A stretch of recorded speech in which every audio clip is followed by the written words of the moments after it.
नमस्कार, UFT live में इस वक्त की बड़ी खबर कासगंज से आ रही है, जहां भीम आर्मी पार्टी के संस्थापक चंद्रशेखर आजाद ने कासगंज में बड़ा बयान दिया है। मृतक दलित युवती के घर पहुंचकर की परिजनों से मुलाकात। दबंगों युवकों से परेशान होकर युवती ने किया था सुसाइड। मृतक युवती के परिजनों को दिया कार्रवाई का आश्वासन। मृतक बेटी को दी नम आंखों से श्रद्धांजलि देने के बाद महंत नरेंद्र गिरी की हत्या को बताया सत्ता के लोगों का हाथ।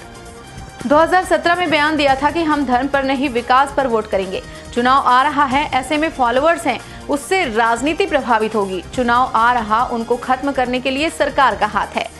कासगंज जनपद में भीम आर्मी के संस्थापक और आजाद समाज पार्टी के राष्ट्रीय अध्यक्ष कासगंज पहुंचे, जहां दबंगों के अपमान से सुसाइड करने वाली दलित मृतक युवती के घर पहुंचे। उन्होंने मृतक बेटी को श्रद्धांजलि दी और परिजनों को हर संभव न्याय दिलाने का भरोसा दिया।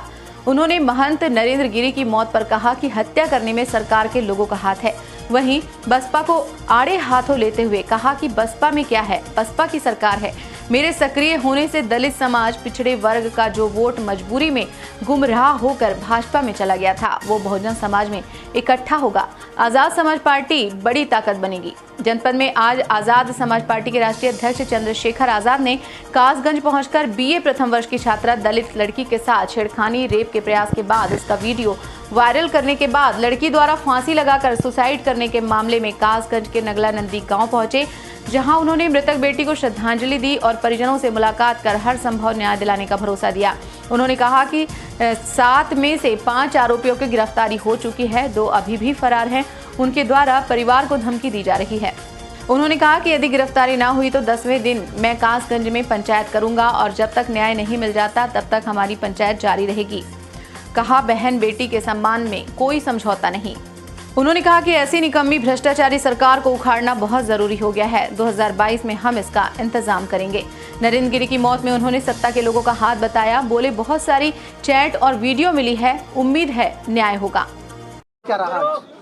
कासगंज में एक बच्ची की बेइज्जती हुई, उसका अपमान हुआ और अपमान वो सह नहीं पाई। उसके बाद उसने सुसाइड किया। ये सुसाइड नहीं है, वो जो वीडियो वायरल करके उसको अपमानित किया गया, उस अपमान को सहन नहीं कर पाई।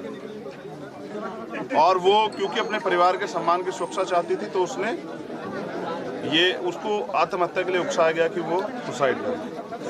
जिन परिवारों को, जिन्होंने ऐसे संस्कार दिए, जिन लोगों ने ऐसा किया, शर्म तो उनको आनी चाहिए, लेकिन उस बच्ची ने अपने परिवार की इज्जत के लिए अपनी जान दे दी। मैं अपनी छोटी बहन के दुख को, उस परिवार के दुख को बांटने के लिए आया था। गंगा प्रसाद जी हमारे बीच में, मेरा प्रयास है कि बेटी को न्याय मिले। आज वो हमारे बीच नहीं है, लेकिन ये सवाल उस बेटी के साथ साथ तो लाखों करोड़ों बेटियों का भी, जिनको उम्मीद है कि वो इस आज़ाद भारत में, आज़ाद उत्तर प्रदेश में चैन से जी सके, उनको सम्मान और सुरक्षा उनको मिल सके।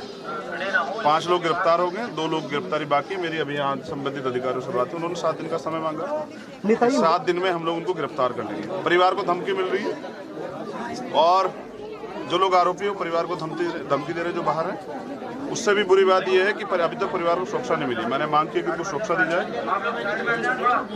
7 दिन प्रशासन ने मांगे, 7 दिन इनके, 8वां 9वां दिन इनका, 10वें दिन मैं यहाँ आपके सामने कह रहा हूँ, कासगंज में पंचायत करूँगा और जब तक न्याय नहीं मिलेगा हमारी पंचायत जारी रहेगी। कोई समझौता नहीं बहन बेटी के सम्मान के लिए।